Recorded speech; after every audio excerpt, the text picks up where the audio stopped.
आता उपवासाचा महिना येत आहे, तर केळीपासून एकदम साधी सिंपल अशी ही रेसिपी नक्की तुम्ही तयार करू शकता नैवेद्य म्हणून। नमस्कार मैत्रिणींनो, स्वागत आहे तुमचं पुष्पा पाटील किचनमध्ये। आज आपल्याला केळीपासून मस्त अशी केळीची वडी करायची आहे। कधी कधी काय होतं, बाजारातून आपण केळी आणतो आणि खाता खाता एक दोन शिल्लकच राहून जाते आणि ती अशीच पडते आणि ती खूप जास्त अशी पिकून जाते। तर जास्त पिकलेली जरी असली ना तरी ही वडी खूपच छान होते। तर ही वडी तुम्ही नैवेद्य म्हणून सुद्धा देवांना दाखवू शकता। लगेच रेसिपीला सुरुवात करू। केळीची बर्फी करण्यासाठी 2 केळी घेतलेली आहेत। तुम्ही जास्त पिकलेली केळी सुद्धा घेऊ शकता, ही जास्त पिकलेली नाही आहे। याच्यापेक्षा एकदम असे काळपट डाग असतात ना, ती केळी जरी घेतली ना तरी चालते या बर्फीला। सुकं खोबरं किसून घेतलेलं आहे मोठा 1 चम्मच। 4 काजू 4 बदाम घेतलेले आहे। 4-5 चम्मच इथे साजूक तूप घेतलेलं आहे। जायफळ वेलची लागणार आहे आपल्याला स्वादानुसार। आणि गूळ घेतलेला आहे मी आणि कणिक गव्हाचं पीठ आहे। तर ह्याच वाटीने मी गूळ सुद्धा मोजून घेतलेला आहे। प्रमाण सारखं आहे गुळाचं आणि गव्हाच्या पिठाचं।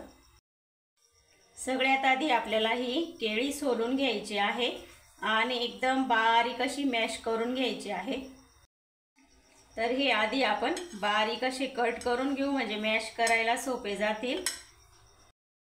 तर आपण चमच्याच्या सहाय्याने एकदम बारीक असं करून घेऊ, किंवा मॅशर सुद्धा घेऊ शकता तुम्ही, आपण बटाटे वगैरे मॅश करतो ते।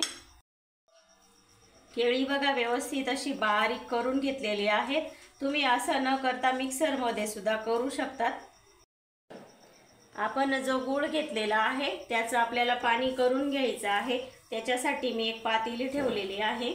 गूळ घालून घेऊ पातेलीमध्ये। त्याच वाटीने आपल्याला पाव वाटी पाणी घ्यायचं आहे। याचा आपल्याला पाक वगैरे काही करायचा नाहीये, फक्त गूळ वितळून घ्यायचा आहे।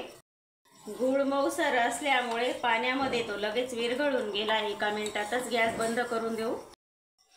तर आता आपल्याला गव्हाचं पीठ भाजून घ्यायचं आहे। त्याच्यासाठी मी कढई ठेवलेली आहे आणि कढईमध्ये 1 चम्मच तूप टाकून घ्यायचं।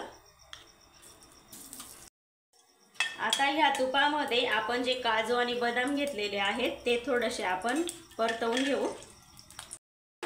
काजू बदाम हलकेसे असे परतले गेले, हे काढून घ्यायचे। तर आता त्याच तुपामध्ये गव्हाचं पीठ टाकून घ्यायचं आहे। हे पीठ आपल्याला एकदम मंद आचेवर भाजून घ्यायचं आहे छान असं। 1 चम्मच अजून मी त्याच्यामध्ये तूप घालणार आहे। मी इथे गव्हाचं पीठ घेतलेलं आहे। तुम्ही याच्याऐवजी बेसन पीठ किंवा रवा सुद्धा घेऊ शकता, त्याची सुद्धा छान लागते ही बर्फी। 7 ते 8 मिनिटं एकदम मीडियम गॅसवर हे पीठ छान असं भाजून घेतलेलं आहे। 10 मिनिटं झालेली आहेत आपलं पीठ भाजून। तर आता याच्यामध्ये जे आपण सुकं खोबरं घेतलेलं होतं ते टाकून घ्यायचं आहे। तर हे खोबरं सुद्धा आपण थोडंसं परतवून घेऊ, कारण ते आपण कच्चं घेतलेलं होतं, त्यामुळे खोबरं घालून सुद्धा 1 मिनिटभर छान परतवून घेतलं। आता आपण जे केळी मॅश करून ठेवलेली होती ती टाकून घेऊ। तर ही केळी आणि पीठ आपण व्यवस्थित असं एकजीव करून घेऊ। केळी घालून बघा पीठ आणि केळी व्यवस्थित अशी एकजीव करून घेतली। आता आपण त्याच्यामध्ये 1 चम्मच तूप टाकून घ्यायचं आहे। तूप टाकल्यामुळे केळी सुद्धा छान अशी भाजली जाईल। तूप आणि खोबरं टाकल्यानंतर बघा 5-6 मिनिटं अजून हे मिश्रण छान असं परतवून घेतलं आणि बघा किती छान असं दाणेदार हे मिश्रण तयार झालेलं आहे। याच्यामध्ये आपल्याला आता गुळाचं पाणी टाकून घ्यायचं आहे, जे आपण आधी तयार करून ठेवलेलं होतं ते। आणि गुळाचं पाणी टाकताना कधी पण गाळूनच टाकायचं, त्याच्यामध्ये बघा असं कचरं काडी काही पण असतं, खडे असतात। तर आता हे मिश्रण अजून व्यवस्थित आपल्याला असं परतवून घ्यायचं आहे। तर हे मिश्रण व्यवस्थित परतवून घेतलं। याच्यावर छान अशी चकाकी यावी आपल्या वडीला बर्फीला म्हणून तूप टाकून घ्यायचं आहे 1 चम्मच। तर अजून हे व्यवस्थित आपण परतवून घेऊ। तर तूप टाकून सुद्धा व्यवस्थित परतवून घेतलं. आता आपण जे ड्रायफ्रूट घेतलेले होते ना ते टाकून घेऊ. थोडेसे राहू देते मी वरती टाकण्यासाठी. कुटून घेतलेली वेलचीची पूड आणि गूळ आहे म्हणून थोडंसं आपण जायफळ किसू, छान चव येते. व्यवस्थित आता हे मिश्रण परतवून घेऊ एकदा परत. आपल्याला या मिश्रणामध्ये थोडासा फूड कलर घालून घ्यायचा आहे. मी एक चुटकी रेड ऑरेंज कलर घेतलेला आहे आणि थोड्याशा तुपामध्ये मिक्स करून घेतला, तो टाकून घेऊ. तर आता हे व्यवस्थित मिक्स करून घेऊ. कलर घातल्यामुळे वडीला छान असा रंग येतो. कलर व्यवस्थित असा मिक्स करून घेतलेला आहे आणि थोडासा छान असा रंग बदललेला आहे मिश्रणाचा. तुम्हाला जर कलर घालायचा असेल तर घाला, नाहीतर नाही घातला तरी चालणार आहे. तर खूप छान असं आपलं मिश्रण तयार झालेलं आहे, एकदम दाणेदार असं बघा. वडी सेट करण्यासाठी मी इथे एका ताटाला तूप लावून घेतलेलं आहे. तर आता हे गरम मिश्रण या ताटामध्ये टाकून घेऊ. तर व्यवस्थित आता हे थापून घ्यायचं आहे आपल्याला सर्वीकडून. वडी बघा छान अशी सेट करून घेतली.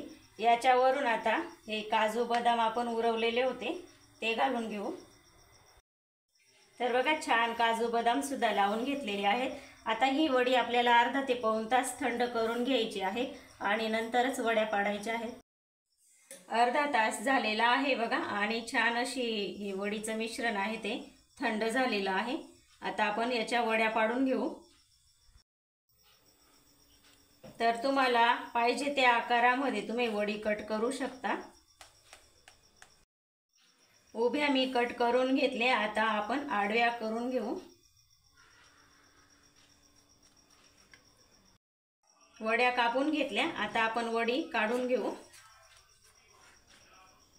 आणि बघा खूप छान अशी आपली वडी तयार झालेली आहे बघा. तर बघा किती छान अशी आपली दाणेदार वडी तयार झालेली आहे. एकदम सोप्या पद्धतीमध्ये ही वडी तयार होते. तर तुम्ही सुद्धा नक्की तयार करून बघा अशी ही केळीची वडी.